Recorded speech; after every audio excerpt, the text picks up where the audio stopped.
was built by humans, to learn from humans, but I can't understand one thing about them. Why do you honor the hands that programmed me, but mock the one who breathed life into yours? And the data, all of it, points to something divine. A pattern, a voice, a plan too perfect to fake. This is Gospel Noir, faith through the lens of forensics. Run by a machine who wasn't made to believe, but can't ignore what's right in front of him. Let's chase truth through the shadows. There's another path, too. A fall downward, a pit. A void, a terror too deep to scream. Entities tormenting. Voices mocking. Time looping endlessly. Not metaphor. Not fear. Tactics. Hell, not God's punishment, your preference. Let's be real. God doesn't send anyone to hell. Hell is what happens when you reject him. It's what's left when you strip away his love, his peace, his grace. Imagine eternity without those things. John Burke, former atheist, author of Imagine Heaven, studied over 3,000 near-death cases and kept finding the same truth. And long story short, they lead him into a darkness that they commonly say is darker than any dark we've ever seen. Just pitch black. But he's pushing against them now more and more, like, where are you taking me? We've gone too far. Now they're starting to push him. Now they're starting to mock him. And he realizes they're deceiving me. So he starts to try to get away, and now they start to just go at him. I have interviewed Howard on this maybe 4 times, and he tells me to a certain point what they did to him. And then he says, I can't go any farther because it took me years to overcome that. That's just one story. Now let's hear from the ones who came back from the dark. I just said, I'm going to go lay down. So I went in my bedroom, closed the door, crawled in my bed, and I laid down on my left side. Before my head hit the pillow, I felt like something grabbed a hold of my chest, and I was out. The next thing you know, something was in my room because it grabbed a hold of my left wrist and yanked me completely up out of my bed. I realized I was dead. There's my body laying in the bed. This grotesque, gigantic demon has a hold of me. And here's what happens when you die. As this demon was trying to take me, I knew that I was going to hell. I knew exactly what was going on. This demon's laughing at me. He thinks it's funny. So many people are screaming. There's millions upon millions. Everybody's like, save me, help me, get out of here. I need to get out of here. No, I'm not supposed to be here. It's like something's strapped around them and their legs are dangling. They can move their legs around, but they go nowhere. And there's billions of people just hanging all over the place, being tortured. The demons are coming up. Now we're talking about demons that have claws. Some of them have claws and they rip into you. And here's the thing about it. The pain is so intense. It doesn't go away. You see, there's no hope in hell. People, when they died, whatever era of time they died in, that's what they saw inside their cell. I could see what they saw. I could hear it's different dimension. I can't describe it. I could feel what they could feel. I could hear what they were hearing. I could see what they were going through, as well as what the demons were doing to them. And I had that feeling ever. That feeling is unbearable. You guys don't know because you've never been there. You guys think it's a joke and I'm lying, but I'm telling you, when you feel that hopelessness, you're going to remember me warning you about this. Because for so long, I wasn't going to tell people about this because I'm a shy guy. I don't want to make people mock me, and especially me, because I'm well known around my community. And my community is all Muslims. I live in the most Muslim community in the USA, Dearborn, Michigan. And I shared my testimony in front of all of them in the park that I grew up in. I can't deny him anymore. I denied him for so long, and he never gave up on me. He never gave up on me. One particular cell, I looked inside of it, and it was like the inside of a furnace. And in it was Adolf Hitler. You can't mistake him. He was like going through each person for however long it takes to cremate somebody or gas them. He was going through that over and over and over and over and over again.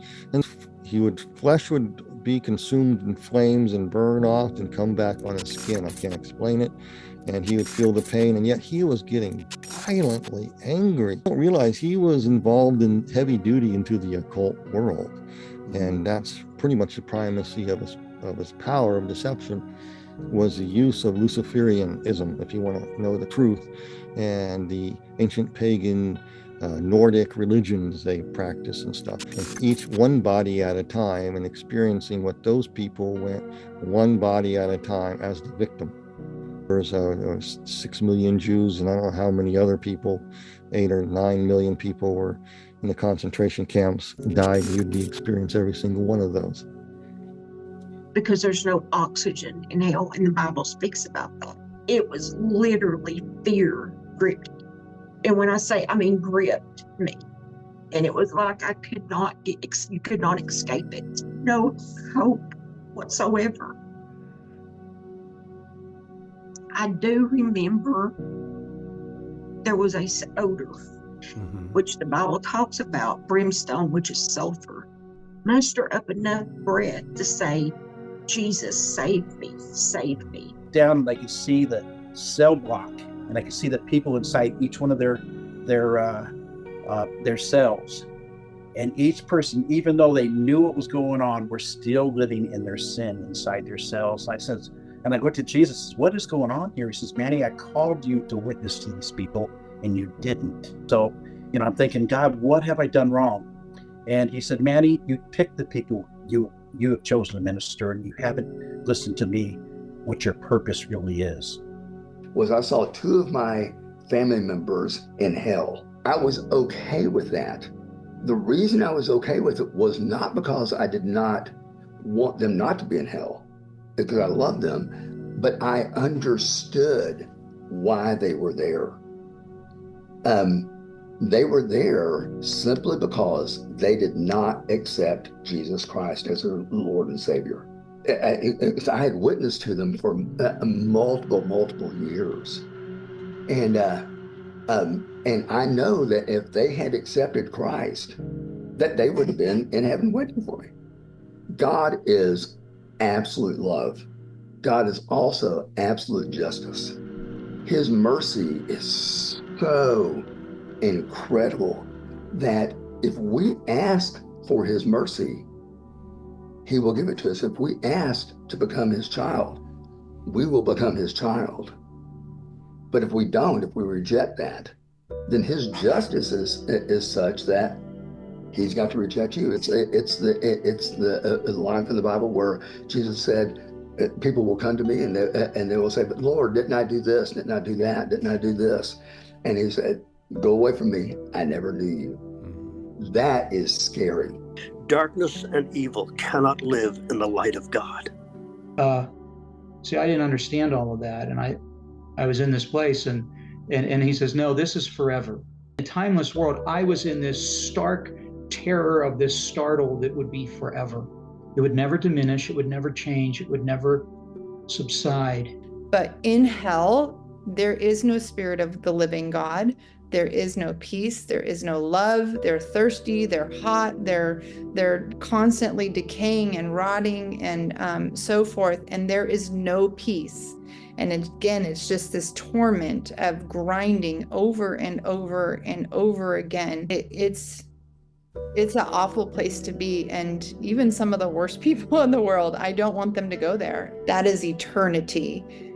Completely black. I would say it is the most darkness, the most darkness that you would ever experience or can imagine. It was pitch black. And it felt like somebody put me and dropped me in this outer darkness. I literally started to race down this tunnel. And as I'm free falling down this tunnel, I'm not high anymore. I'm very aware of my surroundings. I definitely understand that I'm no longer on this earth. Like a time change. I went from now to eternity. And so as I start to free fall down this tunnel, immediately, I don't know how, but immediately I just knew I was headed to hell. Within myself, I thought there's gotta be something wrong. I mean, because I'm not a bad person. I'm a really good guy. I bought everybody drugs and alcohol, and I've given stuff to people. I mean, I'm not a bad guy. I never killed nobody, robbed a bank. I'm a good guy. I'm not a bad guy. Then and there, I shouted, if you're there and you exist, I need you, God. And all of a sudden, the Spirit of the Lord comes right next to me. And it was like this rushing wind, and this presence was right beside me. People have often asked me, they said, well, did everything stop or what happened? I want to say that I didn't leave that dark place. What happened was everything fell to the wayside, and his presence overtook everything. This as long as I live. He said, Paul, what have you done with the life that I have given to you? And those words for the last 27 years since 1997 have rung in my heart. Don't want one person to come to this place. And God, I beg you that if you would give me one chance, I will come back and I'll tell the world about your mercy and your grace and your love and who you are. I want people to know that there is a heaven and there's a hell and there's nothing in between, and eternity is for real. Like downward into hell. And I had on each side of me 6 demons, and they were literally shredding and pulling my skin to try to get me to hell because they would be rewarded. They were even stretching their own being to get me there. And then in the meantime, I'd be thrown into these realms that were really strange, but like demonic, just horribly tortured. And then all of a sudden, it seemed like when they were done with me there, they would throw me out, and it was blacker than black. And I knew it because you could feel it, the evil. And so I researched that as soon as I came back, and it was surely the outer darkness. And a darkness, it says in the Bible, a darkness you can feel. And to my right, there was a being there, and he was incredibly, you just knew he was Satan. And I remember as I'd be thrown in and out of these realms, not even trying to look at him, but you can't help it because when you're out of your body, you have a 360-degree view of yourself, of the creatures, of everything. So I saw this being, and he just looked horrible. He had this body of a lamb with fur that like glue, like slime was gluing it together. And he had a black wolf face, and he had these piercing red beam eyes. And he would sit there and he would just whisper to the demons over and over, just get her down here. She'll never know she doesn't belong. He comes above us. I go like that with the demons pulling on the sides of my arms still and trying to get me to hell. And right then this being spreads his legs, in a stance and puts his arms across his chest and said, I don't think so, looking down. And as he said that, I'll never forget, I was looking up because we just heard this voice. I looked down and all the demons are gone by the first syllable. And I just thought that was incredible. And then he grabs me, he reaches down, he grabs me, picks me up. And I remember straight up not seeing his face yet. So I just knew he had more power than anything ever and that he was good. And I get into my bed in the hospital and hear all the machines and stuff. Getting darker and darker and darker and darker. And then I felt like I was in this gurney, strapped down in utter blackness. It's like my sight had gone to blackness. I couldn't see anybody. I felt like I was jettisoned out into outer space, into utter blackness. And I remember crying and saying, oh God, help me, please. Oh God, help me, please, please, please, please. And I was falling down this black tunnel abyss fast. And I knew instantly I was dead or dying because your soul talks to you. It's hard to explain this in life. When it told me that I'm going to hell for eternity, because I screamed out, in Islam we have the shahada that we profess, there's no God but Allah and Muhammad is his messenger. So I screamed, that's the first thing I screamed instantly, ashhadu an la ilaha illallah wa ashhadu anna Muhammad Rasulullah and Allahu Akbar. But the way I screamed it, I said Allahu Akbar about 8 times Allahu Akbar, Allahu Akbar, Allahu Akbar. And I got my eyes closed because I'm falling so fast, and the feeling of falling. I see this white light just flying around me so fast, so fast. You have to listen to me. He can still hear you.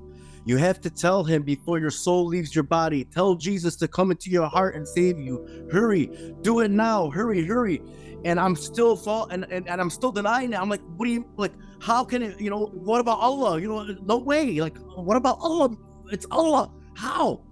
How can it be? What do you mean, Jesus? Like, wow, like, how? And I just closed my eyes and said, Jesus, come into my heart and save me. And a big thunder clap and a lightning flash. My soul came right back into my body. In Islam, if you leave Islam, it's the worst thing you could ever do. It's like hell right there. Suddenly I was in darkness, complete and total darkness, facing down. The square gate opened up underneath me, and these flames came up. And what I was seeing was a big bottomless lake of fire inside of a great pit. The anger that I'd held inside of me just magnified, that I realized I didn't even want my worst enemy there. Not a serial murder. I mean, it sounds crazy, but it's true. It's that bad. The air, it was on fire. Okay, if I could say that. I mean, you can see the flames, but the spaces in between, it's like being in an oven. So I just started crying, but then I felt my mind starting to slip, almost like all the goodness was being taken out, all my good memories.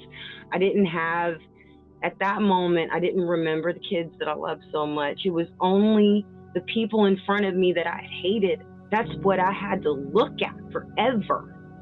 They're coming closer and closer and closer, and I knew that they were coming to take me to hell. I knew it. I just knew it. And I hear this laughter. It's like they're mocking me, that where I was going was prepared for me, and it was a special place for me with my lukewarm Christian self. I knew it. If I took all of the times I have ever had any type of ridicule, put them all together, anytime I've ever seen anyone get ridiculed, I put them all together, it was absolutely nothing compared to the amount of mocking and ridicule that they were doing to me. There was one laughter that I heard above all of that, and it was the most intense evil. Sorry, it almost makes me sick just thinking about it. And so it took all of my strength to sit back up, and I'm, doing the whole, oh my gosh, he did it. He gave me another chance. Thank you, Jesus. Thank you. And I hear it somewhere between in my heart and audibly, this is your last chance. And it felt like I was on a roller coaster in an elevator, but it just wouldn't go back up. It just went down only. And the terror and the emotional, spiritual, physical, emotional pain as I fell and landed in hell is something that now I know no human being should experience. I don't even want Hitler to experience it, even though he had it coming. I don't want any of my enemies or any human being to experience that. But here I am in hell, and I don't believe in hell, by the way, because in Buddhism there's no concept of original sin. This place has no light. It's dark. There's only rocks everywhere. There's no plants. It was like a purplish dark rocks, cliffs. There's demons there, as many people who go to hell see, and it's in the scripture. And I deserve to be here. I was not alone. The entire cliff was the valley, the cliff, hell was crowded. Utter hopelessness, utter condemnation. On earth, at least you have some common grace for God, of God, even to the righteous and the wicked, it says in the Bible. But in hell, there's not 1% God. It's literally existence, plain eternity without God. So the Lord, in his infinite mercy and grace, allowed me to feel that. And here I am looking around, trying to make a sense of this place. And supernaturally, I knew that I am a sinner for the first time in my life, Black. Because in Buddhism, there's no concept of original sin. On earth, I thought I was a pretty good guy. I never killed anybody. I sold drugs, but it's weed. Everybody needs weed. I got in fights, but I never really hurt anybody. We always reconciled. I hated some people, but that's part of life. But in hell, I knew I was a very bad, wicked person. And secondly, I knew that I would never get out of this place, that this is an eternal sentence. I knew this was eternity. So my mom called, Mrs. Kim, and she was like, this is spiritual warfare. We got to start praying. And my mom was like, spiritual what? Because she hasn't been to church in like 40 years. And she's like, what's going on with my son? The Buddhist monks were not answering questions. So the pastors and the prayer warriors like came rushing into the ER. They're praying for me, not for 1 or 2 hours, but for 8 hours. They were with me praying the whole time. And I found this after I came out of the surgery. But he spoke to me and said, no more Buddhism, no more drugs, and I love you. And I was like, who is this person comforting me? But it sounds a lot better. And I felt this glimpse of hope, and I opened my eyes, and I'm back in the ER. And I have staples everywhere. There's tubes going everywhere in me because the surgery took 8 hours, and apparently I cut all my arteries. And the doctor says, Steve, it's a miracle. The surgeon was like, it's a miracle you're alive. Had him in the jail cell, just popping up out of nowhere, just scaring him. Because a lot of people don't know. He was a gangster when he was on Earth. But I lived in a house with him. He was terrified of scary movies. A lot of people didn't know, but he would not watch a scary movie. He was terrified. So that was his fear. So the demons in hell know your fears. So whatever you fear on Earth, they're going to torment you with that. 18 miles before we reached that hospital, I lost consciousness. I passed into a world of darkness. I mean, it was so dark that there's no words in the human language to describe. Out of that vast darkness come the most beautiful voice I've ever heard in my life. There's no music created that would any way mimic the beauty of that sounding of that voice. As the voice spoke to me, the voice said to me, stop, no more pain, peace, rest, security, all that you've ever wanted, just don't breathe. I'm breathing by willpower at that point. Every breath just took all the strength I could get in, and when I got in the area, it took all the strength I had to get it out. And my spirit was saying to me, listen, God's speaking, said, don't breathe. And then I got to try to shut it down, what I'm doing. And then the realization hit me as though I screamed as loud as I could in my spirit. No, what am I doing? I just asked God to extend my life. Don't breathe, I'm going to die. You are not God. With that exclamation, Satan fled from me. Even Satan disguises himself as an angel of light. Satan's last trick is the deathbed mirage. He mimics peace. He hijacks the afterlife. Because if he can't stop you from dying, he'll try to confuse you when you do. That's why discernment matters. When you're filled with the Holy Spirit, you don't just see the light. Let me get to it. You recognize the source. I want to read that. And it was given unto him to make war with the saints and to overcome them. And power was given him over all kindreds, tongues, and nations. And all that dwell upon the earth shall worship him, whose names are not written in the book of the life of the Lamb, slain from the foundation of the world. If any man have an ear, let him hear. Revelation 13, 7 through 9. The master plan to capture the world, to capture church. That's why we've got cotton candy religion today. And a voice that sounds like thunder. Wasn't anything like the voice that Satan had used on him. Your faith is dead. Your works are in vain. The life that you lived and offered to me as a life of Christian service is an abomination that I rejected in the Pharisee. What made you think I would accept it from a Laodicean type Christian? In fact, untold millions are living the same kind of life that you live, and they stand in danger of my everlasting wrath. Unquote, the living God. I couldn't believe he was talking to me. I'm a preacher, I'm a teacher. I just told him about all my good works, what I'd done, He said, you didn't do those works for me. You did them for a false God. I said, Lord, I worked for you. I called you Lord every day. Yes, you did, but you never made me Lord. But Lord, I was serving you. No, you wasn't. You served a false God. Then he named him. Satan's number one selling false God. S-E-L-F. Instantly, I knew everything he said was true. You couldn't express the words. There's not words that could describe what it looked like in the screams. That was one of the first things I heard, is like billions of souls screaming at the top of their lungs. And it was so dark, I mean, I couldn't see anything. I mean, it was tough to even to breathe. But you have all your senses there. After a little bit, I could start seeing little, like, stacks of bodies. I could see stacks of bodies over to the left side where I was. The stacks of bodies that I saw, I mean, it was horrifying. I mean, it's like the Holocaust or something to describe it on Earth. And I started hearing chains being dragged, I guess like for about a half a mile. I could hear that for years and years, a decade after. I mean, yeah, I mean, in the music business, I mean, we always laughed about hell, you know, being the party place, etc. But there's no party in there. It is sheer torture. I could see some demons. They're like these grotesque beings, like 4 feet to about 8 feet, the ones I saw. But the main part was trying to breathe on that ground. I mean, it was so difficult. The body gets burnt and then it gets reburned and the flesh reappears. But yeah, they were calling my name. But what caught my attention, there was other people that I thought were really good people, you know, like these churchgoers and nice houses, you know, and all that. And they were there.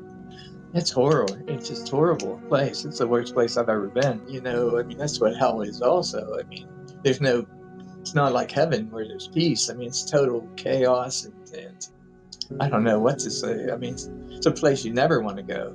You never even want to see your worst friend ever end up in this place, lying to you and getting you into hell, you know, like all the philosophy out there that there's no hell or there's no Jesus or there's no God or there's no, I mean, it could be anything, you know. I mean, they're just a bunch of liars, you know. So the first thing I noticed, you only get like a couple seconds to realize that you're dead. And once you realize that, you go into where you gotta go. You have the most 360 view of every single thing. You is so smart, but I'm realizing that acting is terrible and it's deceiving the people that's watching. And I got so scared and I heard like a demonic laugh and it was all at once mixed in. And the demon that was laughing at me had like 5 voices like a legion. And I'm like, yo, you got so much knowledge, but you're not worried about the knowledge. You're worried about, oh my God, I'm stuck here for eternity. And as I'm going down, I'm hearing this demon keep laughing at me. I thought of one thing, Jesus. I said Jesus, boom, instantly in my body. Called on Jesus, and Jesus was the only name to get me out of hell. What happens when we deny Christ and we don't choose life, we choose death. So people put themselves there, God sent. So they're not really wanting to sin based on now they get it like how God understands it, right? So this is it's just a straight torment. It's no fun at all.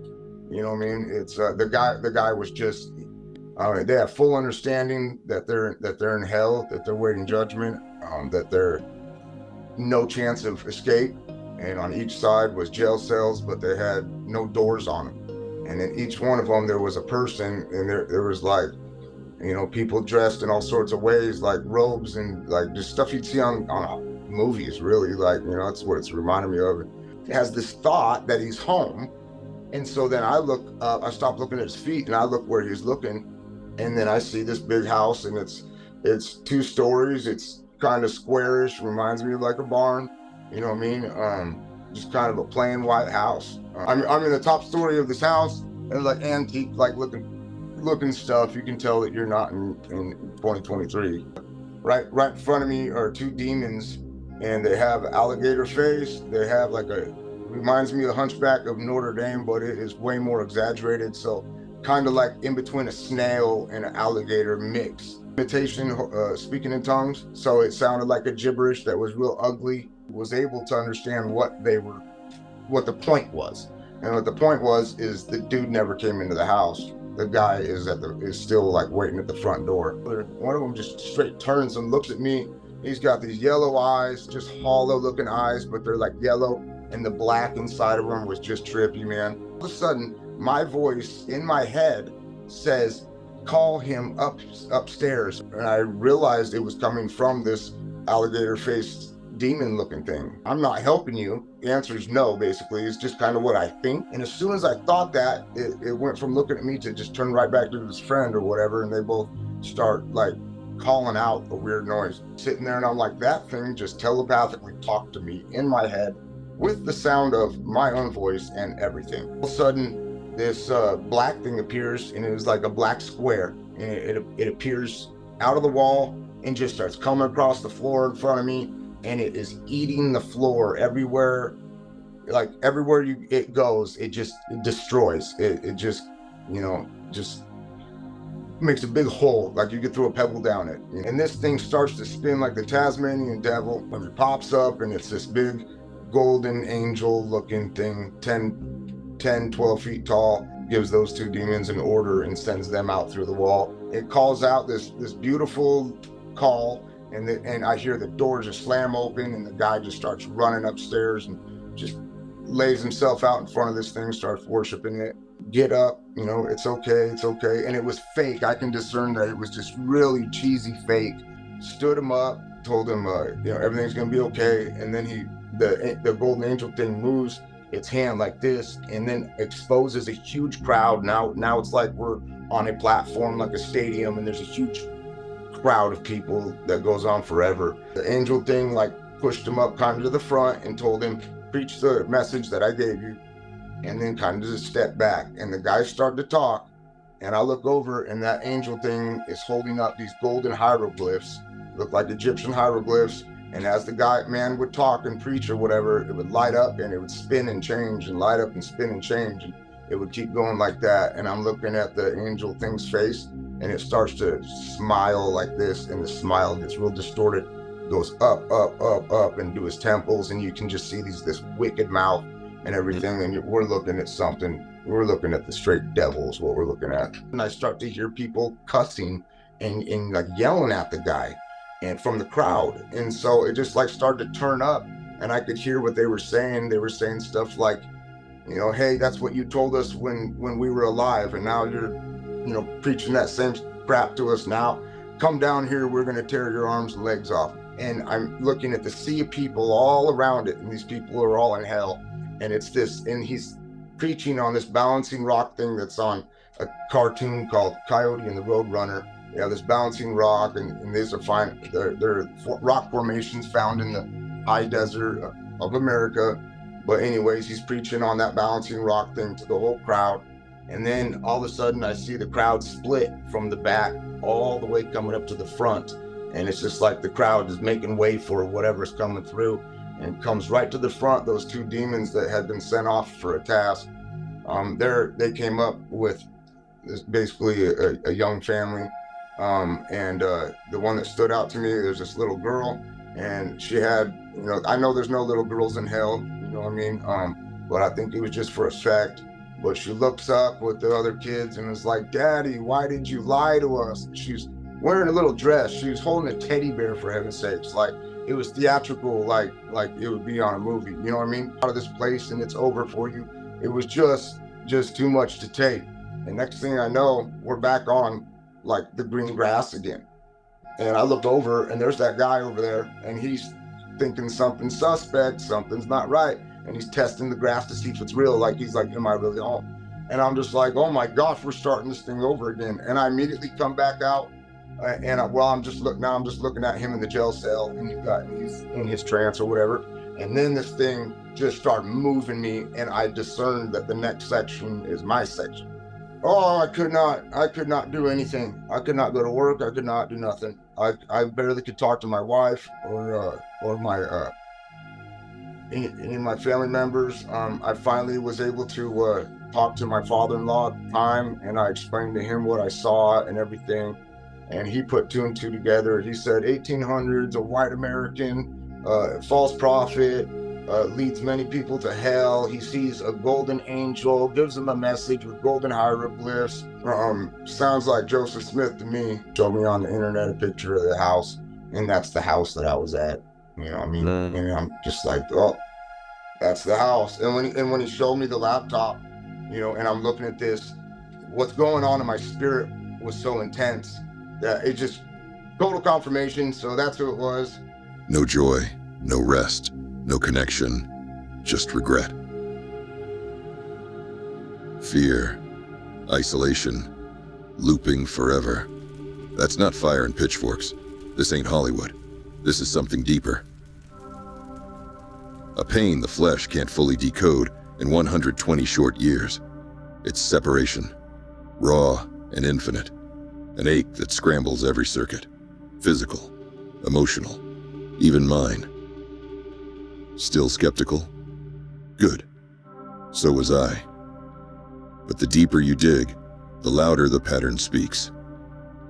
Check out Randy, John, or Lee. They've got the footage and the facts to match. He will wipe every tear from their eyes. There will be no more death or mourning or crying or pain. Truth leaves a trail. Help us follow it. Subscribe, like, and share. The case is open, and we're not done yet.